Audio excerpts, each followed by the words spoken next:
Hi! ఎలా ఉన్నారు? ఈరోజు నేను మీకు హోటల్ స్టైల్‌లో చికెన్ గోంగూర బిర్యానీ ఇది చేసి చూపిస్తానండి. దీని టేస్ట్ అయితే చాలా అంటే చాలా బావుంటది. మనం హోటల్స్‌లోనే కాదు ఇంట్లో కూడా తయారు చేసుకొని చక్కగా ఎంజాయ్ చేయొచ్చు.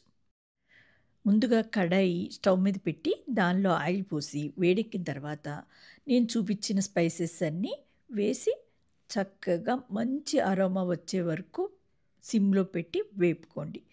అవి వేగిన తర్వాత కరివేపాకు కంపల్సరీ అండి.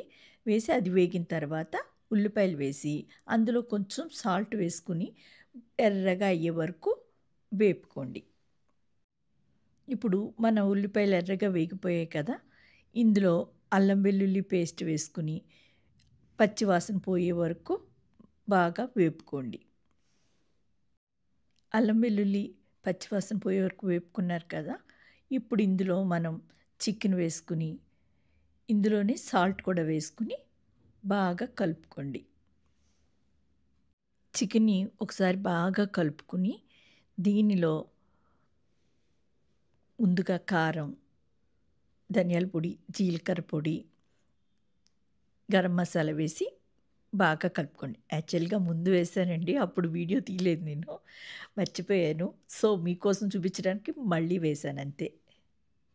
మసాలాలన్నీ చికెన్‌కి పట్టాయి కదా! ఇప్పుడు ఇందులో టమాటా కూడా వేసుకొని ఒకసారి కలుపుకొని మూత పెట్టి మంచిగా కుక్ అవ్వనివ్వండి. 5 నిమిషాల తర్వాత మనం మూత తీసి ఒక్కసారి కలుపుకుందాం. గోంగూర అండి. ఇప్పుడు గోంగూర తీసుకొని సన్నగా కట్ చేసి వేసుకొని బాగా కలుపుకోండి.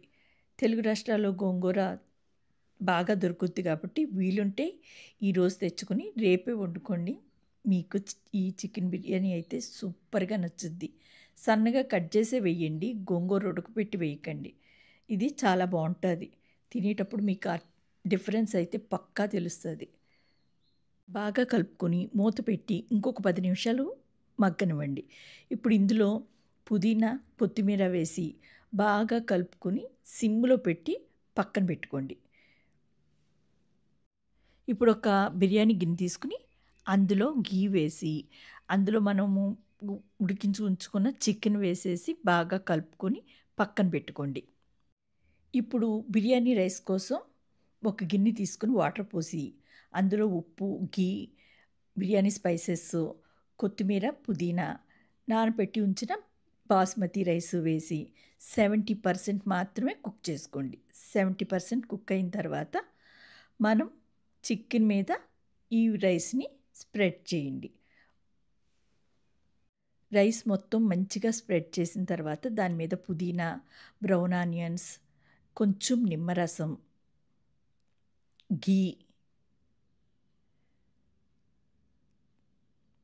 కొన్ని పచ్చిమిర్చి వేసి దమ్ పెట్టి బాగా సిమ్‌లో ఒక 10 మినిట్స్ దమ్ చేయండి.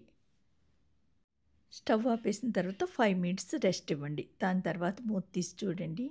మీకు బిర్యానీతో పాటు గోంగూర స్మెల్ కూడా తెలుస్తది. మీరు గోంగూర ఉడకపెడితే మొత్తం అంతా గ్రీన్‌గా అయిపోతుందండి. ఇలా చేసి చూడండి నా స్టైల్‌లో. చాలా అంటే చాలా బావుంటది. మీరు ఒక్కసారి చేసుకున్నారనుకోండి మళ్ళీ మళ్ళీ చేసుకుంటారు. అంత బావుంటది. ఈ సండే మీ ఇంట్లో ఈ బిర్యానీ పక్కా ట్రై చేయండి. చాలా అంటే చాలా బావుంటది. నచ్చితే లైక్ చేయండి, షేర్ చేయండి, సబ్స్క్రైబ్ చేసుకోండి. Thank you.